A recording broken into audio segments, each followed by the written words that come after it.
To us, it's the greatest game in the world.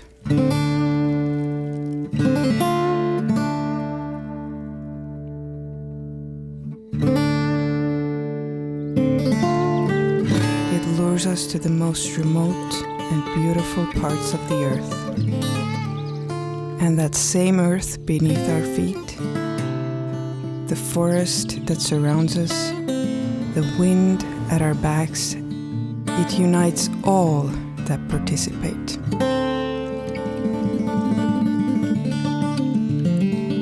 United, we hug.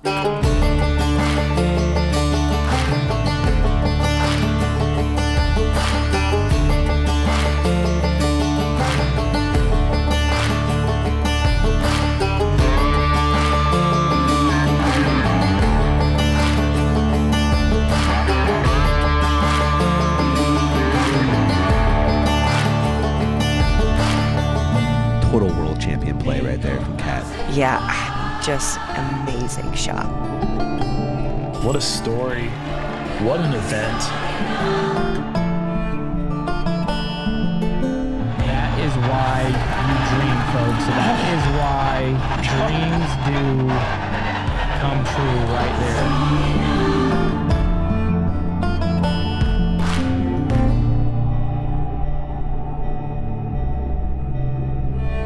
What a chapter in the history of disc golf.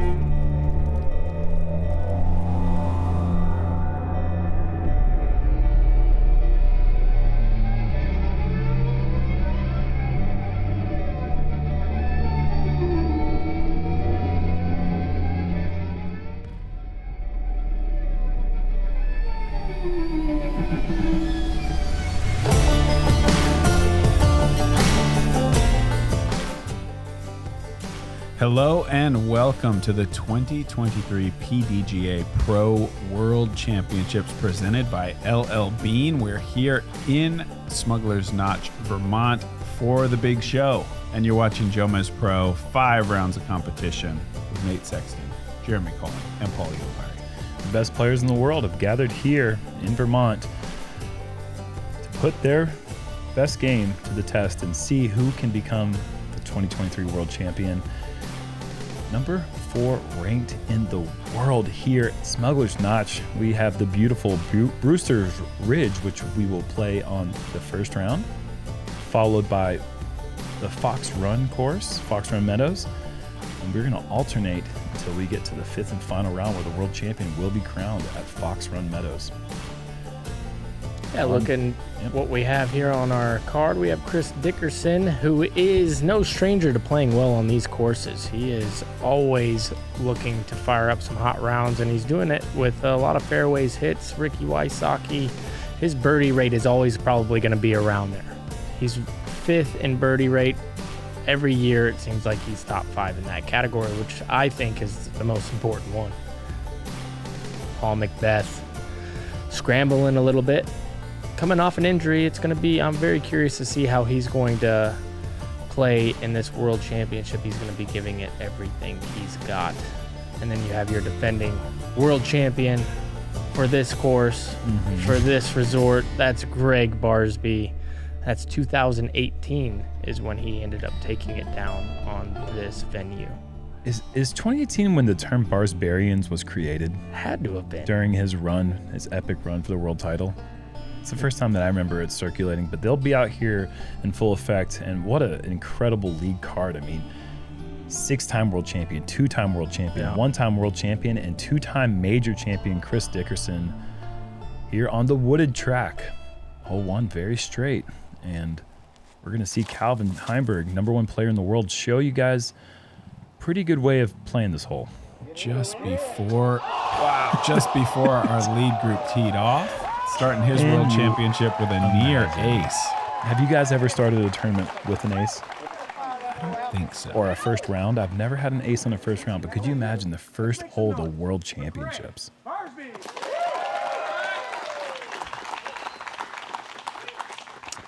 I said Gregg Barsby as the defending champion here, but we got Paul McBeth is the defending world champion, in case that was a little bit confusing by my call there. Here's Gregg with beautiful. Wow, fantastic drive right there.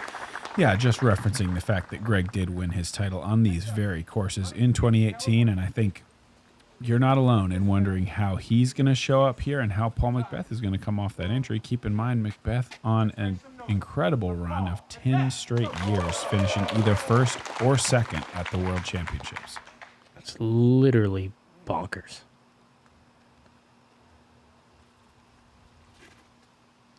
Really important to get that disc on Anheuser if you're throwing the sidearm here. Like that play a lot. Easy to leak right here on hole 1. If you go forehand, the hole is actually quite straight. It has this illusion that makes you feel like you need to get the disc to turn to the right, but you really don't. World champion. Let's make some noise for Ricky Wysocki. Ricky Wysocki has won here many times. He loves these courses. He loves the diversity in the shots. One thing that isn't talked about much with Ricky because he wins so often is he is on a little drought for a major championship. I don't know how many years it's been, but I know it's been a long time. Yeah, I don't think not in the 2020s, right? Yeah. Like, you know, back, certainly his last Worlds was 17. Was that his last major? 2017? It may have been. I'm not sure. Wow.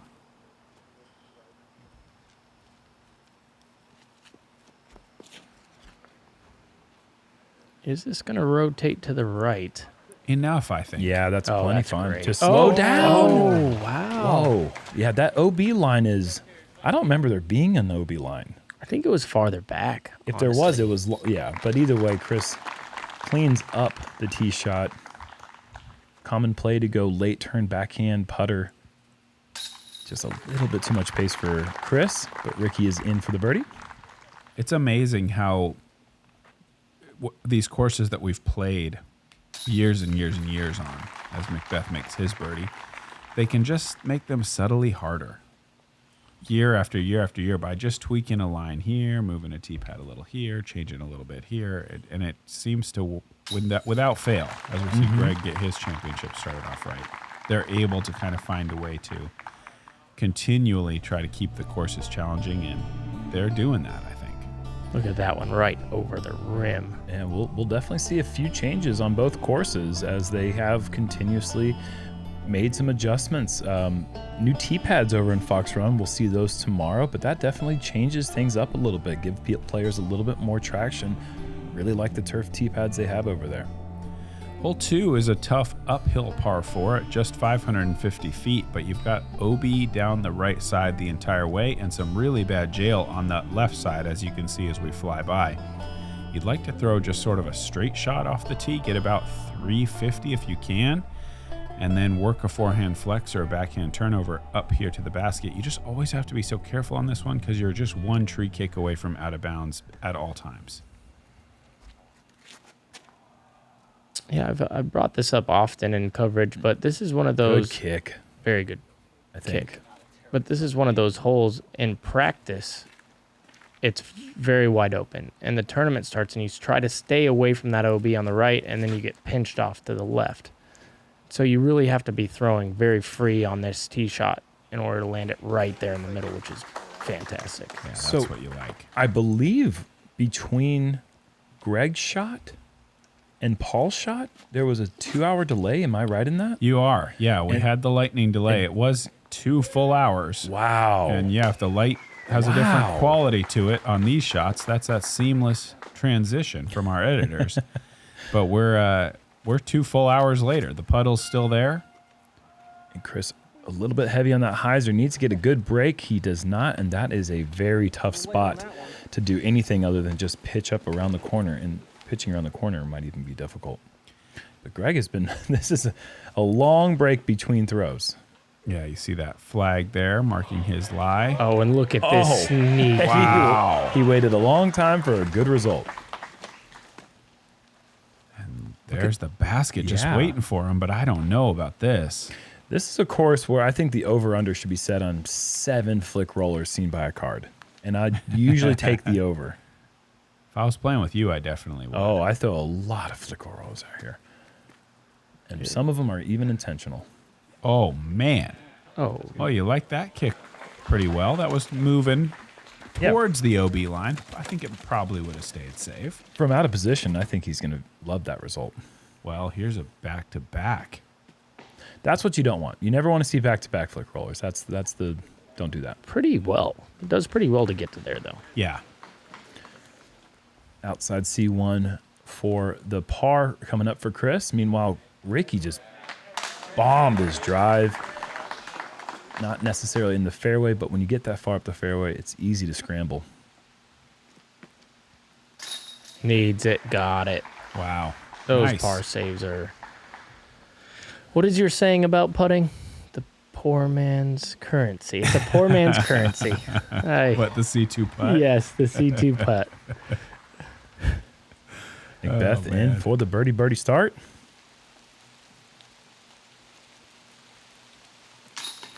And McBeth, to any doubters who think that this might be the year that he breaks his 10 straight year streak, he says, all right, well, I'm going to birdie the first couple.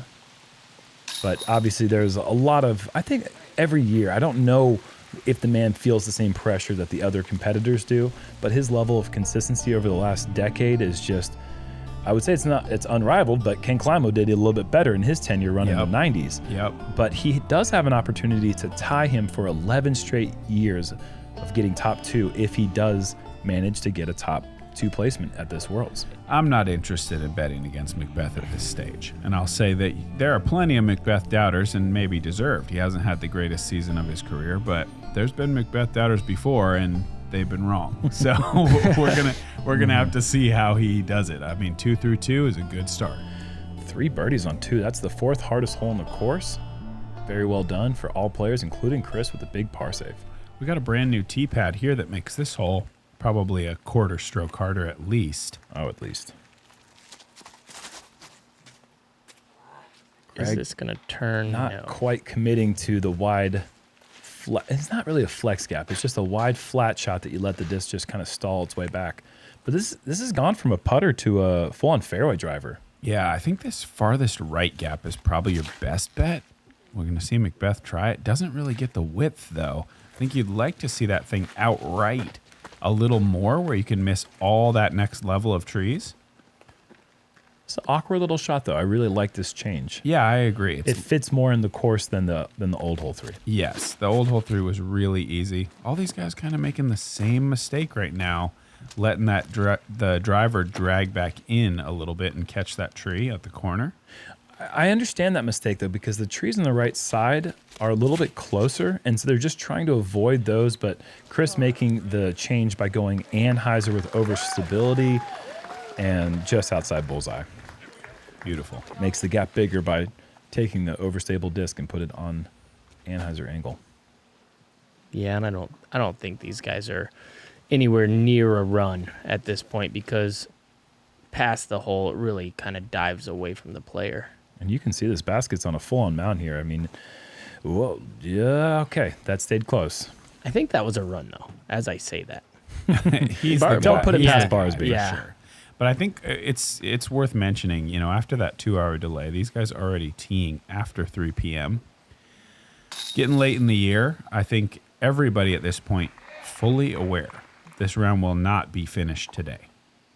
And that adds sort of an interesting energy to the group where they're hopeful that they can get as much golf in as possible. But I think maybe better for them that they know they won't make it than maybe a group later Trying to into the rush course it, that yeah. might be thinking, Yeah, let's sure. hurry up. Maybe Yeah. we can get through this and not have to come back in the morning.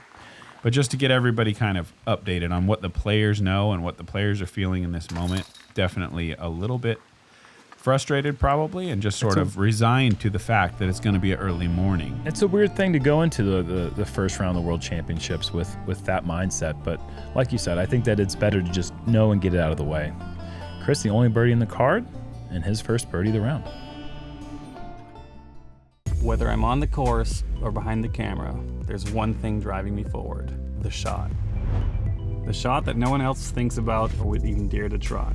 The shot that people will remember, that tells a story. For me, that's what disc golf's all about. Introducing the time lapse, the first 12-speed featuring gyro over mold technology, and the first disc in the Simon line. Coming soon.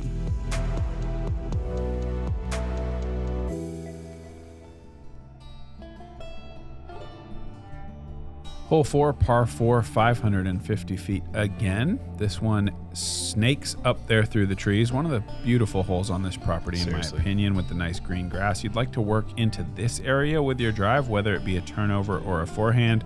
Got to stay in the middle and then attack from there. You got the rock wall on the left, the pin pushed back here on the right side. Backhand turnover, a great option on the second shot. Yeah, I really think that wall area there is the point that really makes this whole entire hole very interesting, because the tee shot shouldn't be too difficult to keep it in a playing area. Yeah, that right there is really good. That little bit of rollout to the left side's not what Chris wanted, but he will be able to work something from there. I think Barsby's just trying to throw a shot to the middle, maybe go sidearm. Yeah, that's a little heavy. Tight. Probably going to be back to the basket, backhand Anheuser. And Paul going sidearm here. I'm very surprised with this play. He does get it flatter, I like it. but there's going to be energy to that same side over there. Big difference between those two lies, though. Yeah, I mean, this is a fairway where 2 feet can be the difference between being on the middle of the fairway and being in deep rough. And you can say that for a lot of these par fours. Whoa. Monster. Get out of the way, Josh. That is a blast. Jeez, that's 200 in. And that thing was in the middle of the fairway the whole time. Had nowhere else it could possibly go. There's a flex sidearm for Chris. But that's the corner there. And Chris does play the smart shot, trying to just get up to the corner and hyzer in front of it. But you have to make a decision from right here. Am I trying to bend it early, or am I trying to go back door? Paul might not have made a full commitment to either one, but he got away with it. Yep.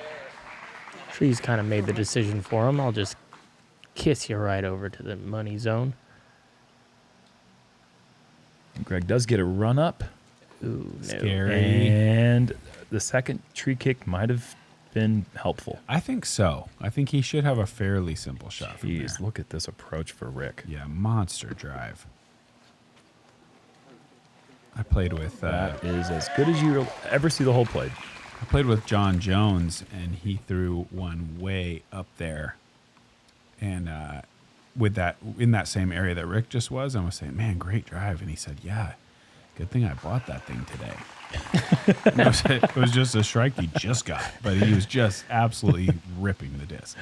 Well, Chris has a fantastic shot to here, but this is not an easy putt. Yeah, I was worried about that. It looks like he squared it kind of exactly up to where right side or left side was a tough one.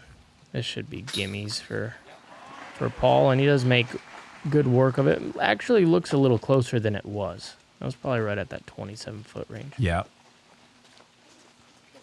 You know, talking about Paul's streak, I think it's fair to say after he's done with whatever this streak ends, I think there's going to be only 2 people with such a streak. Oh, yeah. And There's that no is way and somebody, You know what I'm saying? And No so way it's one of anyone those touches that. moments where whatever happens in this tournament, like you said, let's not bet against the guy. But whatever happens, I mean, hats off to one of the craziest streaks that our sport's ever going to see. Beth and Wysocki perfectly aligned with a 3-under start. McBeth and Wysocki tied at the Worlds. What year is it? Any year between 2012 and now? No doubt. Hole 5, par 3, 305 feet. You see this white tree in the corner, but you don't see the 6 behind it that all keep you down this straight alleyway on the road the whole way. Getting your disc to break at the very end is important. Early tree kicks left OB can be problematic, and you'll see them often. Forehands and late backhand putter turnovers are the 2 things you'll see here. Don't like this.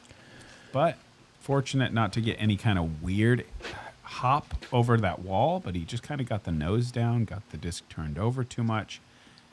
Should be a fairly easy scramble back up to the basket. Ooh, kick down. That won't be quite as easy.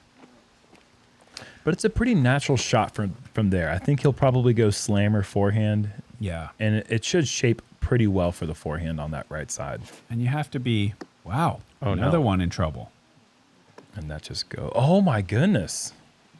That is a What fantastic did that result. hit?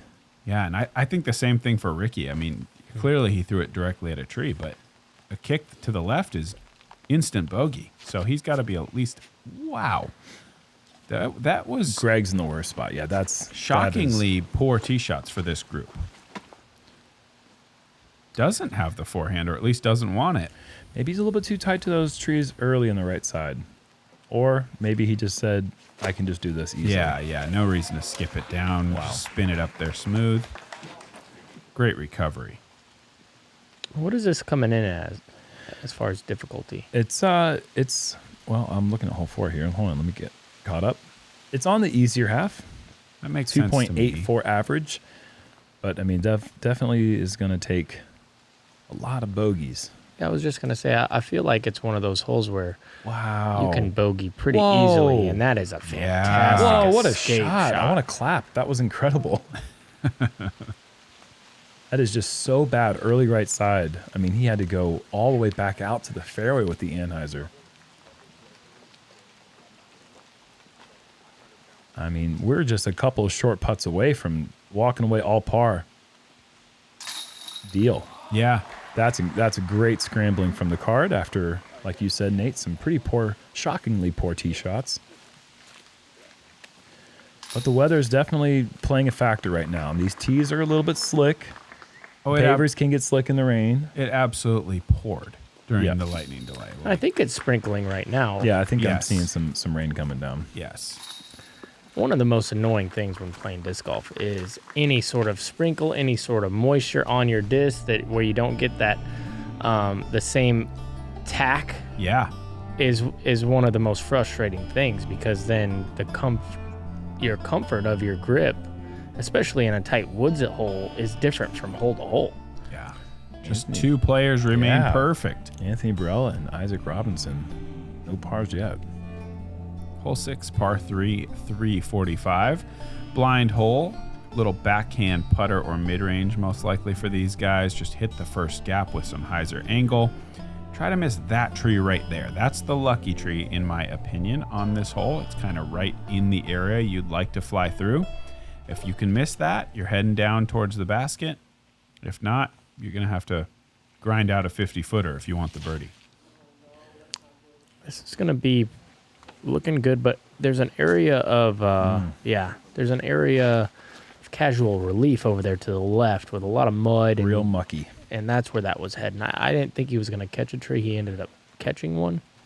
Any place where you see pine straw on the ground, just know people are trying to avoid putting their foot there. This is perfect. McBeth, obviously a little bit low and inside. You saw Ricky use a lot more of that width. I like to see the disc kind of up into that top right corner of the gap to give yourself a little more space. Chris does a nice job of it. Split the gap. That's going to hit There's the I tree. thought it was going to hit the tree. It was too middle of the gap to not hit the tree. Yeah. And Down he there stays for- away from the bad footing as well. Yeah. Edge of circle putt, probably. Yeah, you love that.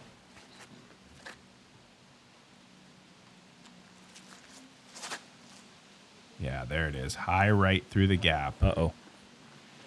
Oh, yes. Beats the tree. Okay. Like to see that. Very Perfect nice. shot. And he throws an actual putter right there, so it doesn't have the speed. It's kind of just floating down, and that's why he got that soft ground play.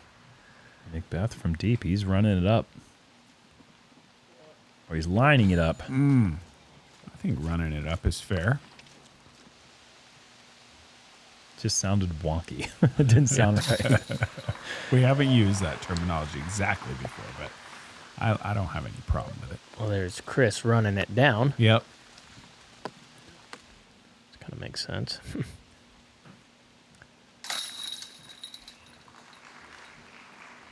Oh, Ricky's even got a little umbrella, so that tells us there is a little moisture coming from the sky.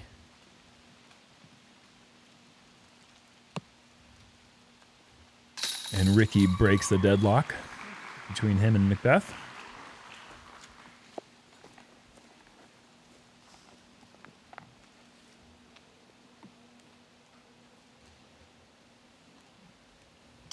I think there's the beginning stretch here. You got to get the birdies. Got to get a bunch of birdies. There's a lot to get. And then there's a middle stretch to where it's just like hold on for dear life. You can get some birdies, but you can definitely take some over par strokes. And at the very end of the round, there's some more birdies to be had. So it's important to get a very fast start, and our group's doing that. When you're outfitted for all that's out there. Even the ordinary becomes extraordinary. So here's to taking a moment to appreciate every moment. Made outside together.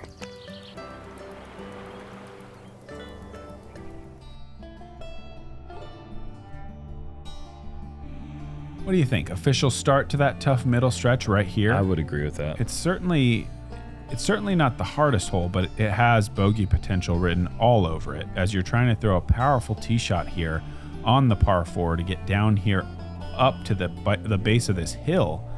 Easy to take that kick right, which is doom right out of the gates. Players are going to need to work at least about 300 feet of this, I think, and hopefully move up left to give themselves a chance at the birdie. I see too many players play this too well to call it a hard hole, but I know that I feel like it's a hard hole. Rick's going to feel like it's a hard hole. Yes. And that little ditch that he just landed in is also going to be painted on the left and right side as a casual area, so the footing is pretty bad in those spots. He'll be able to bring it back just a little bit. I feel like this hole, because of how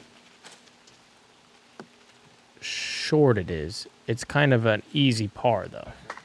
It's tough to get. You'd have to get a really aggressive line like where he is and go for the glory and then get another bad kick. Yeah. But once you beat these first, like, right there, if you beat that gap, you're probably going to be able to scramble for some sort of par or have a putt from like 30 feet or something for the par save. Yeah. That's a great shot there from Gregg. Just a little bit short of that ideal landing zone. So everything that kind of lands in that spot near where Gregg is still going to be kind of fighting through a series of trees to get up to the pin. See if Paul can push this a little bit more. Similar. Yeah, very similar. I mean, and that's fine. You'll deal with the scramble opportunities from there, but they're still looking, I think, to get maybe another 45, 50 feet. Oh, and he's going to step in. Oh, no, he did mark behind it. Oh, and there's that kick. There's where you bring the bogey in. It's that second shot is really critical. Yep. You're going to have trees to beat. You're going to need to put power. Yep. He could still scramble it, but he's made his life a little more difficult. Well, that was a case also where he could have played it for par very easily. Yes. And he went to get all the way up there in the circle. That is a great shot from Chris. Awkward uphill footing. Muddy, too. Muddy. Forces the Anheuser through the gap. We've seen him do that a couple times this round so far. A really good shot there. And that hit too many things. You don't need to see the shot to hear it right there. Ricky's scrambling here on 7, looking like he's going to be dropping some strokes. Backdoor here. You don't see people attack from this side very often. Oh, I love it. Well done, Gregg. That's inspirational. I've never looked at that route before. Got Paul inspired, perhaps. And that's a very common result on that left side. You can see there is a thick wall of trees. Here's an important scramble shot. Bogeys are pretty bad, but doubles... Can't take them at Worlds. Yeah. They're twice as bad. Well, you don't want them at the World Championships. They are twice as bad. And there's an annoying tree here. Don't ask me how I know. Oh! Not annoying enough for some people. McBeth, side pocket there. Beautiful height. Kind of has delivery. To be. That tree, I think, was like almost right on the pole for him. So he has to go with a little more hyzer than we're used to seeing. Wow. Great adjustment. As we're watching this, you can see it's getting a little bit darker. Yes.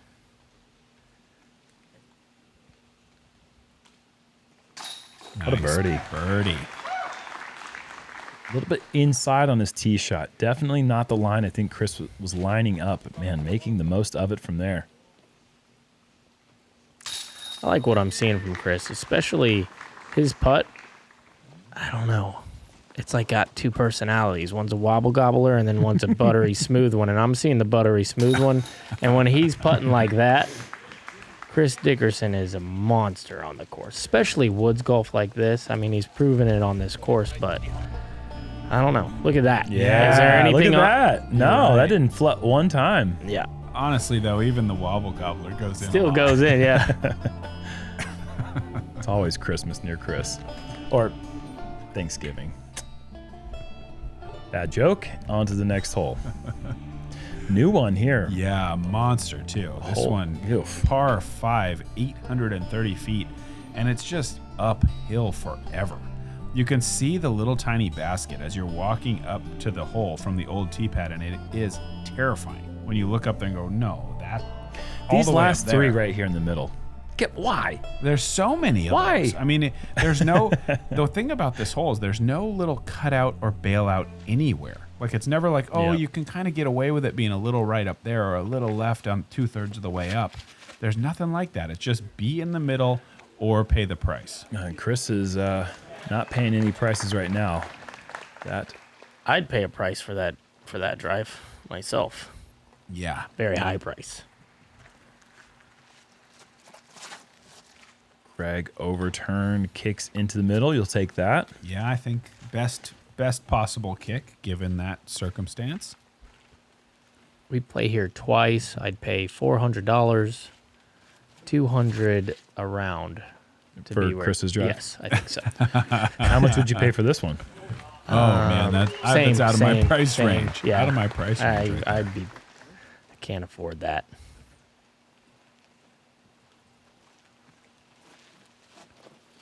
It's a technical shot. This is going to need some help.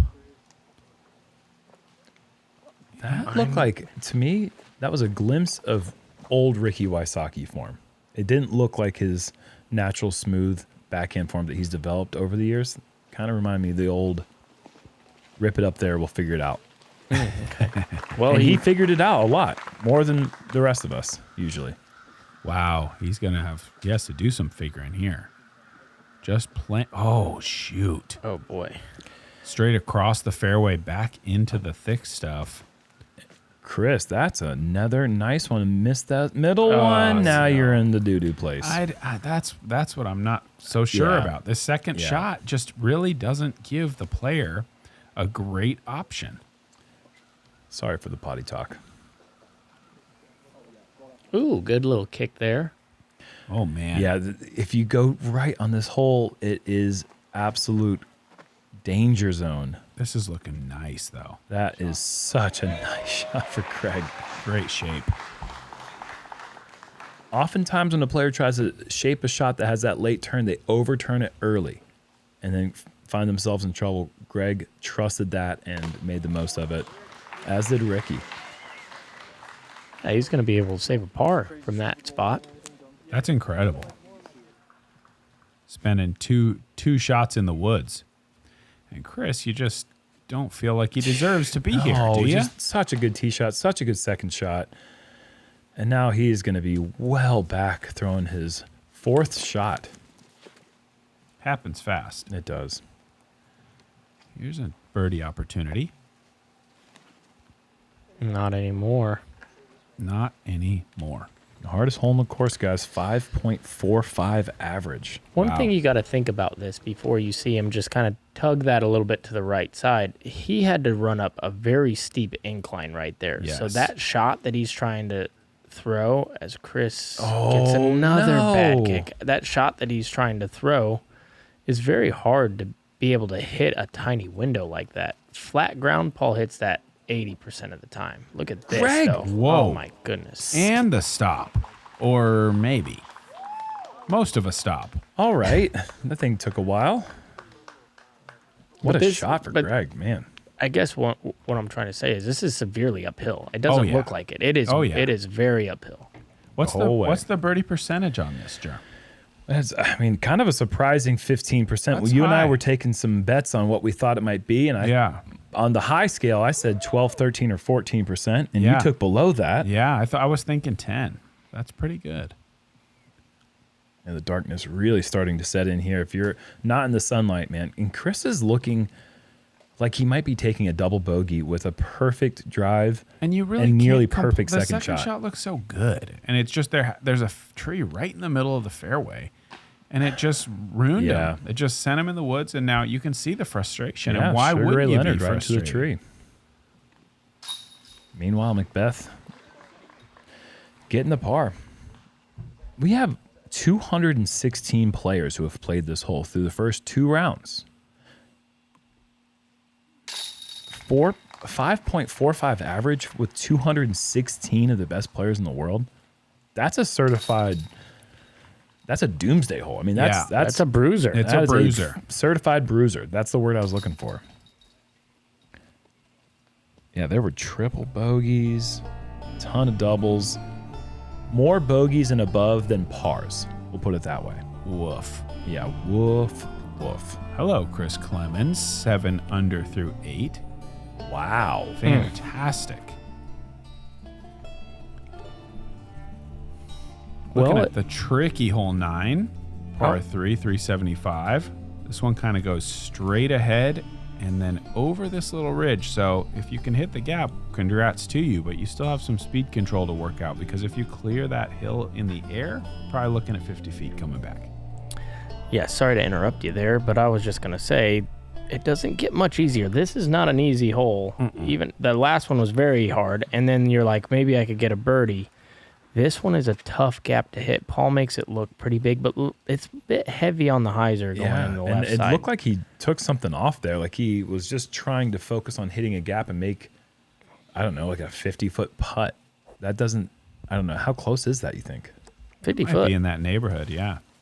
This hole is one of those ones, I mean, it's a woods hole. It's a gap shot. It's a fair gap. When somebody birdies Whoa. it, this is when you have that speed control issue. He's going to have 40. Yeah, good tree at the end. But when you see someone birdie it with a mid-range, it looks like about the easiest hole ever. And they just go right down the middle and it stops right by the basket. But the rough on both sides is so thick, it doesn't take much to bring bogey into play here. This might be that mid-range we were waiting for. Just a little hot. Oh, lot hot. That is a terrible break. Terrible break. That was going to sit down, I think, edge of circle. And he's going to have himself 60 feet probably from there. That thing took off like it hit the koozie underneath the basket. I think this is a better weight. Come on, get over that hillside. Yeah, and he just kind of trickles its way down. That's inside C1. Nice shot for Chris. Yeah, beautiful shot. And I think Gregg's shot was a product of that was the disc he felt like he could hit the gap the best with. Yeah. And he's just taking his medicine if he goes deep or not. Ricky, that would have been a big-time bonus after the unfortunate rollaway. Yeah, let's not tell him what happened. Let's just act like you just flew it there, bud. Yeah, so far. That putt would have put Gregg at 5 under, which is a stellar score to get to on the front 9, I think. Oh, no. Boy. It is getting darker. Yeah. I don't want to give any excuses for these guys, but that was a big time misfire from Chris. Love to take advantage of C1 putts here on 9s. They're just so hard to get. They're usually for par. 60% of the field parring hole 9. Not too many birdies, not too many bogeys.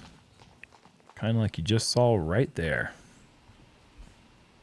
We're going to do a little Corey Ellis check-in hot round front 9. You can see he's already off to a good start, 5 under through 7. Third shot on that super difficult 8th. He's going to work this thing up to the green. Big kick right. Well, he's within 80, so that means it's probably going in. Well, that got in the circle. How did that get so close? Nice birdie. What a start here at World. 6 under through 8.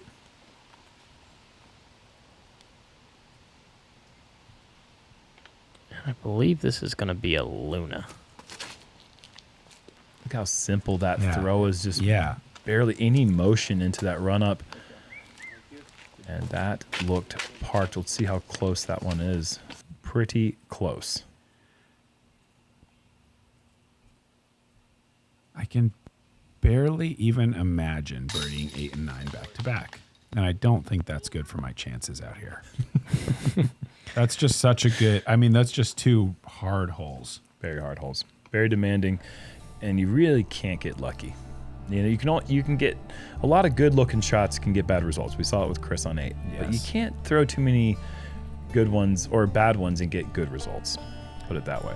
Ellis and Clemens tied at the top through our first 9 holes at the Worlds. They're sitting at 7 under, a ton of players at 6, and even more than that at 5, it looks like. So a lot of guys came to play, as you would expect. Biggest title of the year on the line.